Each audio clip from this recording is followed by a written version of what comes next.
Nellore rural నియోజకవర్గ పరిధిలోని 24వ division కల్లూరుపల్లిలో సుమారు 4 కోట్ల రూపాయల నిధులతో విద్యుత్ సబ్స్టేషన్లను ఎమ్మెల్యే శ్రీధర్ రెడ్డి ప్రారంభించారు. నెల్లూరు రూరల్ ప్రజలు తనకు ఎన్నడూ లేని విధంగా 36,000 భారీ బడ్జెట్ ఇచ్చారని చెప్పారు. ప్రజలే తన బలం, ప్రజలే తన బలహీనతని చెప్పారు. ఈ సబ్స్టేషన్కు మంజూరు చేయించింది తానేనని, ప్రారంభించింది తానేనని ఎమ్మెల్యే శ్రీధర్ రెడ్డి వివరించారు. కాబట్టి మీకు సాకులు కూడా దొరకవు.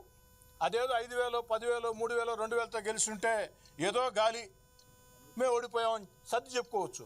కానీ ఇప్పుడు వైఎస్ఆర్ కాంగ్రెస్ పార్టీ నాయకులకి సాకులు కూడా దొరకవు. ఎందుకంటే 36,000 ఓట్ల భారీ మెజార్టీ కాబట్టి సాకులు కూడా దొరకవు. ఎందుకు చెప్తున్నానంటే నేనేమి అహంకారంతో పొంగిపోవటంలా, అహంకారంతో ఆ రోజు కూడా ఏదైతే అధికారం లేదని కుంగిపోలా.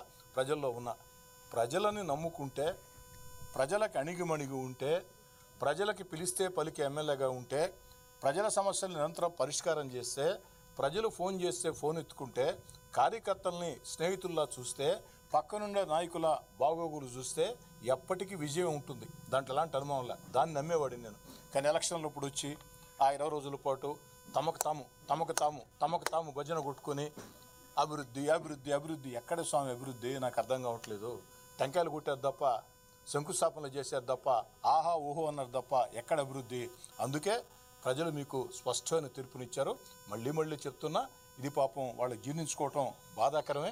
అయినా కూడా మీరు అంతకుముందు 16 నెలల పాటు అధికార వైఎస్ఆర్ కాంగ్రెస్ పార్టీకి నేను దూరం జరిగిన తర్వాత 16 నెలల పాటు సోషల్ మీడియా వేదికగా చేసుకుని నన్ను, నా కుటుంబాన్ని ఛిద్రం చేసే రీతిలో రకరకాల దుష్ప్రచారాలు చేశారు.